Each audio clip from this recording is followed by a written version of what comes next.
Hi friends स्वागत है आप सभी का मिशन क्वेश्चन सेंटर में। इस वीडियो में बात करेंगे दिवस एवं तिथियों के बारे में। इंपॉर्टेंट क्वेश्चन क्या क्या बने हैं, क्या क्या पूछे गए हैं, जो भी इन्वायरमेंट के टॉपिक हैं वहाँ से क्या क्या क्वेश्चन बने हैं। तो पहला अगर देखा जाता है तो यहाँ पर अगर देखा जाए कि विश्व आद्य भूमि दिवस, ठीक है, ये सब इनकी थीम दे रखी है यहाँ पर। पहले क्वेश्चन पे ही चलते हैं। विश्व पर्यावरण दिवस कब मनाते हैं? 5 जून को मनाया जाता है, ठीक है भाई। तम्बाकू निषेध दिवस कब मनाते हैं? 31 मई को मनाते हैं। 19 नवंबर को किस दिवस के रूप में मनाते हैं? विश्व शौचालय दिवस के रूप में मनाते हैं 19 नवंबर को। विश्व पर्यावरण, इसकी थीम 18 की है भाई, नहीं, ठीक है, आपकी बार की याद करना जो करंट में इस टाइम है। उसके बाद यहाँ मैचिंग करना था। विश्व पर्यावरण दिवस 5 जून को, विश्व वानिकी दिवस 21 मार्च को, विश्व पर्यावास दिवस, ओजोन दिवस 16 सितंबर को मनाते हैं, ठीक है। तो पर्यावास दिवस अक्टूबर का प्रथम सोमवार होता है, पर्यावास वाला। अंतर्राष्ट्रीय पृथ्वी दिवस 22 अप्रैल को मनाते हैं, 22 अप्रैल को मनाया जाता है। और क्या है भैया, और पूछा गया भारत के प्रधानमंत्री ने स्वच्छ भारत अभियान आधिकारिक रूप से कब से प्रारंभ किया था? तो गांधी जयंती से 2 अक्टूबर 2014 से प्रारंभ किया था।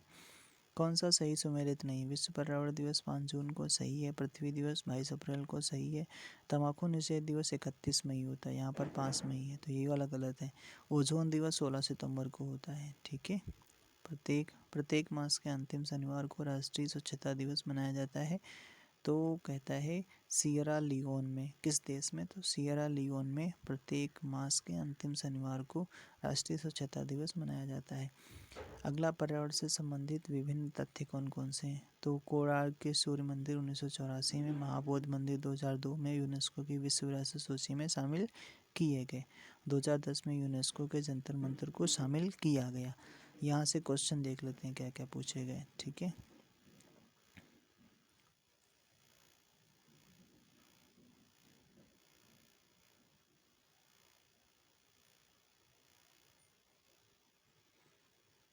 तो यहाँ पर इसको दे रखा है कब कौन शामिल किया गया है। यहाँ से क्वेश्चन बने होंगे तभी तो दिया गया है। चलो ठीक है भाई, देखते हैं। कहता है कि जयपुर के जंतर मंतर को यूनेस्को की धरोहर में, विश्व धरोहर सूची में शामिल होना है। अगस्त 2010 तक कितने स्थलों को यह दर्जा दिया जा चुका है? 28 स्थलों को दिया जा चुका है, 28 स्थलों को दिया जा चुका है। यूनेस्को की विश्व विरासत सूची में हाल ही में सम्मिलित की गई इमारत कौन सी है? तो महाबोधि मंदिर उस टाइम पे चर्चा में रही होगी। भारत के लिए इस राज्य में मौजूद एकमात्र यूनेस्को विश्व विरासत धरोहर कौन सी है? एकमात्र यूनेस्को विश्व धरोहर स्थल, तो इसमें एक से अधिक है इसमें, ठीक है। महाबोधि मंदिर भी है, और क्या क्या भी है, बिहार का नालंदा महाविहार स्थल भी है, महाबोधि मंदिर भी है, इसमें शामिल है। उसके बाद में पूछा जा रहा है कौन से सुमेलित नहीं है, ठीक है। एपिको आंदोलन से पी हेगड़े हो जाएंगे, चिपको आंदोलन से सुंदरलाल बहुगुणा, नर्मदा बचाओ आंदोलन मेधा पाटकर, शांति घाटी आंदोलन बाबा आमटे, ये गलत है, ठीक है। बाकी तो इसके हो कौन जाएंगे? बाबा आमटे वन्यजीव संरक्षण एवं नर्मदा बचाओ आंदोलन से जुड़े थे। शांत घाटी आंदोलन के संदर्भ में डॉक्टर सलीम अली का नाम चर्चित हो रहता है। मेधा पाटेकर का संबंध किस आंदोलन से है? तो नर्मदा बचाओ आंदोलन से हो जाएगा। भारत में रैली फॉर वैली प्रोग्राम का आयोजन निम्नलिखित में से किस एक समस्या को उजागर करने के लिए किया गया था? किस एक समस्या को किया गया था? तो भैया किसके लिए किया गया था? तो नर्मदा नदी घाटी में विस्थापन की समस्या से जूझ रहे विस्थापनों के पुनर्वास से संबंधित था। तो ये वाला हो जाएगा। अगला, मानव जनित जीवोम का एक उदाहरण है, तो ये फसली भूमि हो जाएगी। फसली भूमि बहुत बार क्वेश्चन पूछा गया भैया। मानव जनित जीवोम का एक उदाहरण है, फसली भूमि हो जाएगा। डायनासोर जीवाश्म राष्ट्रीय पार्क की स्थापना किस जिले में की जा रही है? तो धार जिले में, एमपी का धार जिला की जा रही है। यहाँ पर भैया राज्य है, इधर राष्ट्रीय उद्यान है। असम में काजीरंगा है, सही है। एमपी में कान्हा हो जाएगा, गुजरात में गिर हो जाएगा, उत्तराखंड में जिम कॉर्बेट हो जाएगा। इसमें तो सिंपल ही था भैया, मैचिंग हो जाएगा जैसे लिखा। तो असम में काजीरंगा, गुजरात में गिर, एमपी में कान्हा, उत्तराखंड में कॉर्बेट। धूल प्रदूषण रोकने के लिए उपयुक्त वृक्ष कौन सा है? तो ये हो जाएगा सीता अशोक। यह वृक्ष कौन सा होता है? प्रश्नगत वृक्षों में सीता अशोक का पेड़ सर्वाधिक उत्तम धूल नियंत्रक है। धूल भैया नियंत्रक है सीता अशोक। पेरियार अभ्यारण्य निम्नलिखित में से किस राज्य में? पेरियार केरल में हो जाएगा। अगला क्या क्वेश्चन पूछा गया भैया कि हरित भारत मिशन के उद्देश्य को सर्वोत्तम रूप से वर्णित करता है। तो इसका हम लोग थ्योरी वाला पोर्शन ही पढ़ लेते हैं। ग्रीन इंडिया मिशन के प्रमुख उद्देश्यों में वन आच्छादन की पुनरावृत्ति एवं संवर्धन करना है, या अनुकूलन अडेप्टेशन तथा न्यूनीकरण के संयुक्त उपायों से जलवायु परिवर्तन का प्रत्युत्तर देता है। बातें निम्नलिखित हैं। पहला है गैर वन वाली भूमि पर 50 लाख हेक्टेयर के वनों पेड़ों को बढ़ाना तथा अन्य 50 लाख हेक्टेयर वन क्षेत्र की गुणवत्ता को सुधारना। जैव विविधता, हाइड्रोलॉजिकल सेवाएं, कार्बन में कमी समेत पारिस्थितिकी तंत्र सेवाओं को सुधारना, ये भी है। वनों पर निर्भर रहने वाले 30 लाख परिवारों की कमाई को बढ़ाना। वर्ष 2020 तक 5 से 6 करोड़ टन कार्बन डाइऑक्साइड की कटौती करना। प्राकृतिक आपदा ह्रासीकरण का अंतर्राष्ट्रीय दशक माना जाता है, तो 1990 से 99 को माना जाता है। 1990 से 99 को माना जाता है। आपदा प्रबंधन एक्ट कब आया? 2005 में आया। ठीक है। राष्ट्रीय आपदा प्रबंधन प्राधिकरण का एक्ट कब आया? 2005 में आया। और क्या है? निम्नलिखित में से कौन सा आपदा के बाद का उपाय क्या है? तो पुनर्निर्माण ही हो जाएगा।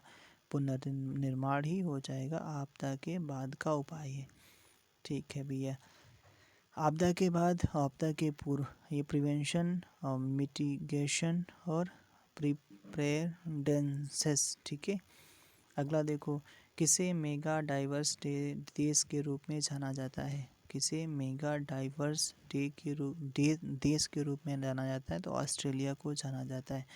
जहाँ मेगा डाइवर्स क्या होता है? तो ऐसे देशों का समूह है जहाँ पृथ्वी की अधिकांश प्रजातियाँ पाई जाती हैं। इन देशों को अत्यधिक जैव विविध माना जाता है।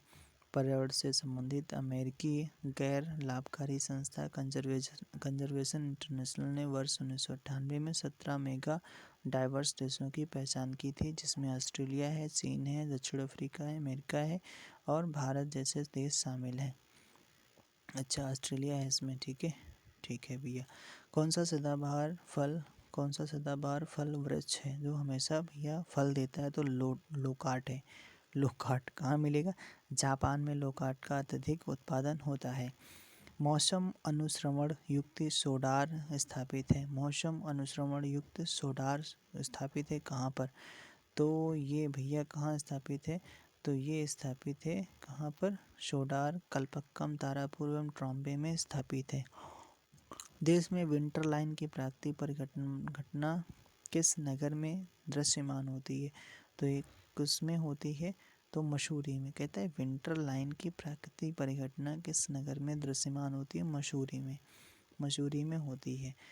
मसूरी में दृश्यमान होती है। इसके अलावा स्विट्जरलैंड के कुछ क्षेत्रों में विंटर लाइन दृश्यमान होती है। यह परिघटना अक्टूबर से जनवरी तक घटित होती है। यह परिघटना शाम के समय सूर्य के अस्त होने पर दृश्यमान होती है। विंटर लाइन में पीला, लाल, नारंगी, बैंगनी, चमकीले लाल रंगों का सम्मिश्रण होता है।